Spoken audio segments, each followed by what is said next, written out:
Media map की विविधा में आपका स्वागत है। हर शुक्रवार को हम आपका कुछ नई बातें करते हैं, कुछ खास बातें करते हैं, कुछ अलग बातें करते हैं। इस बार भी करने की हमारी वही कोशिश है। पर इस बार जो है हम जो बात करेंगे, वैसे आपने देखा होगा कि हम बहुत अनोखे अनोखी चीज लाते हैं। अनोखे इस बार की भी है, पर ये थोड़ी सी दूसरी तरह से है।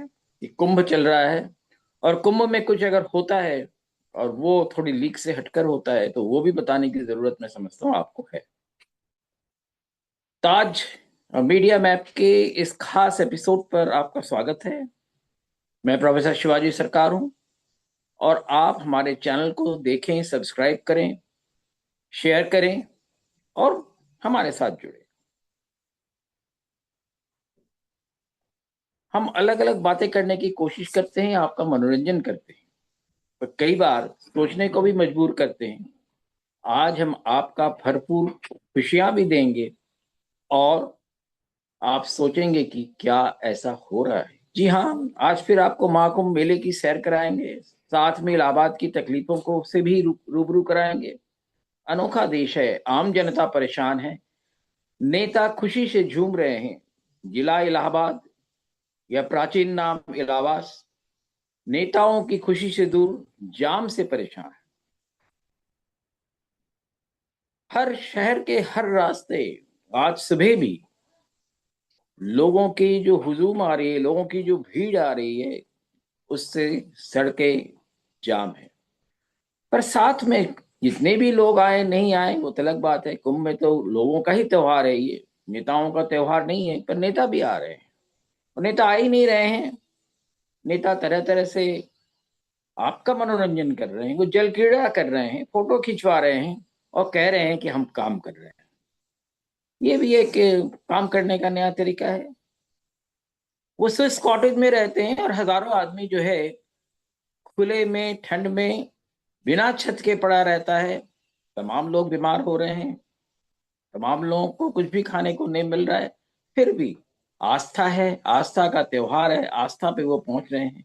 और नेता आते हैं, खूबसूरत स्विस कॉटेजेस में रहते हैं, एयर कंडीशन कॉटेजेस हैं, बढ़िया इंतजाम होता है उनका, बढ़िया गाड़ियां होती है, जनता चल के आती है। वो सारे लोग जो है कैसे जाते हैं? वो चल के नहीं जाते हैं, वो जाते हैं गाड़ियों के काफिले के साथ। एक गाड़ियां होती हैं और 5 गाड़ियां आगे पीछे चलती है, जिसमें पुलिस की गाड़ियां। उनके ज्योतिषी भी होते हैं, उनके पुरोहित भी होते हैं, उनके पंडित भी होते हैं, उनके पंडित भी होते हैं। और कहते हैं हम देश के लिए, प्रदेश के लिए सोच रहे हैं, प्रदेश के लिए इस काम कर रहे हैं। और तरह तरह के कुछ ऐलान भी कर जाते हैं। इलाहाबाद से मेरे एक मित्र हैं जो वहाँ कानून की किताबें लिखते हैं और बहुत मशहूर हैं, शैलेंद्र अवस्थी। वो लिखते हैं, जब से मेले की तैयारी शुरू हुई शहर का तो बंटाधार हो गया।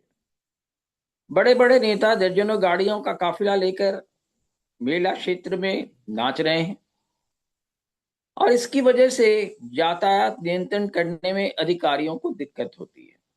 जब किसी भी वीआईपी का काफिला, और बड़ा लंबा काफिला होता है, वो निकलता है तो आम लोगों का रास्ता तो बंद करना ही पड़ता है। हम करते हैं, पुलिस वाले करते हैं, बैरिकेड लगा देते हैं। साहब आप जा नहीं सकते, खड़े रहिए, घंटों खड़े रहते हैं वो। और क्या होता है, वीआईपी सिर्फ मेले में नहीं जाते हैं, शहर से गुजरते हैं, जिले के रास्तों से गुजरते हैं तो सारे सड़कें जाम है। इलाहाबाद का आप समझ लीजिए, आसपास कुल मिला के 100 स्क्वायर किलोमीटर का, मैं 100 किलोमीटर नहीं कह रहा हूँ, चारों तरफ की जो सड़कें हैं उनकी बात, 100 स्क्वायर किलोमीटर का जो एरिया है वो आसपास हर जगह जाम है। ये एक जो अब नया फेनोमेनन है, जो 1954 के बाद जो है, उसके बाद भी 1910 में भी कुछ इस तरह के काम किए गए थे। एक बार उससे भी जरूरत की जाती है। वीआईपी रेलवे क्षेत्र में होता है, लोग तो साधु संतों को देखने जाते हैं, वीआईपी अपने को दिखाने जाते हैं कि वो वहां है और आप उनकी सुनिए, या मजबूर करते हैं कि आप उनकी सुने। तो क्या नहीं हो रहा है इलाहाबाद में, ये आप देखेंगे कि वो वहां जल क्रीड़ा भी कर रहे हैं। एक दूसरे पे पानी डाल रहे हैं, मस्ती से फोटो खिंचा रहे हैं और लोगों तक भेज रहे हैं कि हम ये काम कर रहे हैं, देखिए आप। अब पानी के बारे में मत पूछिए, पानी कौन सी आ रही है वहां, वो तो सबको मालूम है, साफ पानी की कमी है। ये तो वहां जो भी जा रहा है वही कह रहा है। तो सच यह है कि मेले के दौरान लोगों के जो मूवमेंट पर एकदम सख्त रोक लगनी चाहिए। नहीं नहीं, आम लोगों के नहीं, वीआईपी के, वो तो जा रहे हैं, पर उनके पे तो रोक लगना चाहिए। और उन्हीं की वजह से सारी जनता परेशान हो रही है, इस पर किसी का ध्यान नहीं है, न वीआईपी को ध्यान है। वीआईपी अपने जो मखमली कोठियों में रह रहे हैं, मैं मखमली कह रहा हूँ, उसमें चारों तरफ मखमली बिछे हुए हैं, चारों, हर तरह की सुख सुविधाएं हैं, और कौन पैसा दे रहा है उसका? नहीं, वीआईपी नहीं देता है। वीआईपी का मतलब ही है कि वो पैसा नहीं देना है उसको। पैसा तो जनता के जो टैक्स पेयर की मनी है, जो आप टैक्स देते हैं, उससे उनका मनोरंजन होता है, और वो कहते हैं जनता की सेवा कर रहे हैं। तो क्या वीआईपी मेले में आने का मोह त्याग कर नहीं सकते हैं? नेहरू को लोग बड़ी गालियां देते हैं, जवाहरलाल नेहरू जो है, वो तो आजकल गाली देने के लिए ही बने हैं। जैसे जवाहरलाल नेहरू ने भी यही गलती की थी। अरे जवाहरलाल नेहरू जब वो गलती की तो आप उस गलती को क्यों दोहरा रहे हो? 1954 में जवाहरलाल नेहरू भी पहला जो कुंभ पड़ा था स्वतंत्रता के बाद, उसमें गए थे वो। राष्ट्रपति राजेंद्र प्रसाद भी गए थे, और उसकी वजह से कई अव्यवस्था हुई थी। इस बार भी बहुत सारी अव्यवस्थाएं हमें देखने को मिल रही हैं। अव्यवस्था क्या है? वीआईपी की ट्रीटमेंट कर रहे हैं तो वो अव्यवस्था नहीं है, पर जनता का ख्याल नहीं रख रहे हैं, ये अव्यवस्था है। तो जनता तो लंबे रास्ते से घूम फिर के पहुंच रही है, और आम आदमी कहाँ से जा रहा है उसकी किसी को फिक्र नहीं है। वो पैदल जाए, धक्के खाते हुए पहुंचे, बाड़ों में उनको बंद कर दें, वो कराते रहें, किसको फिक्र है? स्टेशन से लेकर 10 किलोमीटर का रास्ता, किसी स्टेशन से 5 किलोमीटर का रास्ता, उसको पैदल ही तय करना है। मुश्किलात काफी हैं, कुंभ का मेला है, और मुश्किलात अगर आप बढ़ा देते हैं तो शायद जो बढ़ाते हैं उनको पुण्य ज्यादा मिलता है। इस देश का ये दुर्भाग्य है कि जो ताकतवर लोग होते हैं, वो अपने आलीशान टेंटों के पास क्या हो रहा है ये नहीं देखते, देखने की जहमत उठाते भी नहीं है। क्या करना है, आम आदमी है, उसको तो बालकृष्ण भट्ट भी कह गए, घास की तरह बढ़ते हैं, घास की तरह कटते, वो तो घास की तरह कटेगा ही। इसलिए उसके बारे में किसको चिंता है? अब आप बालकृष्ण भट्ट को तो जानते ही होंगे, हिंदी के प्रसिद्ध साहित्यकार थे। उन्होंने अपने निबंधों में ये लिखा था।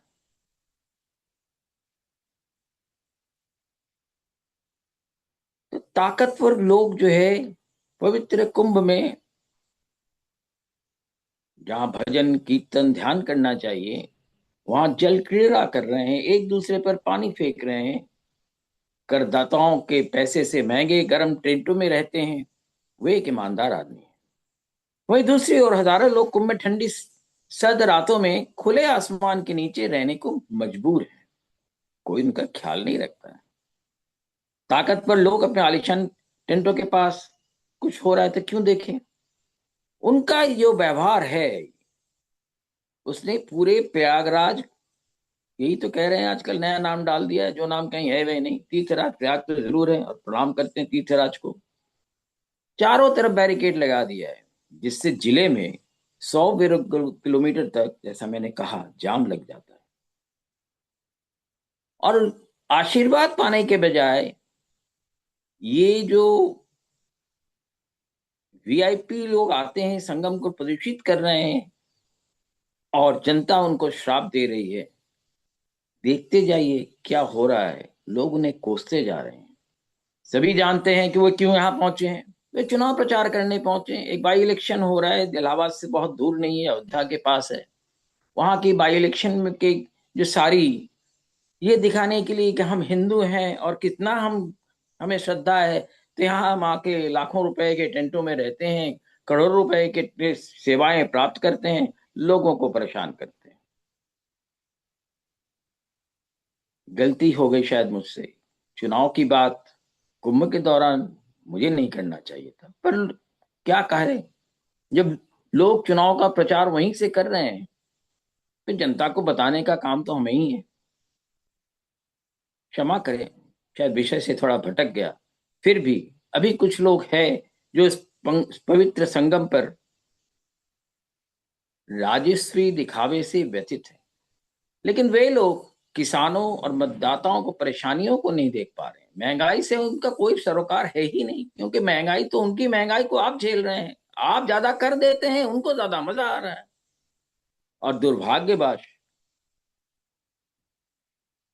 कई ऐसे अभिजात्य लोग भी हैं जो अपनी लॉयल्टी दिखाने के लिए इन ताकतवरों का बचाव करते हैं।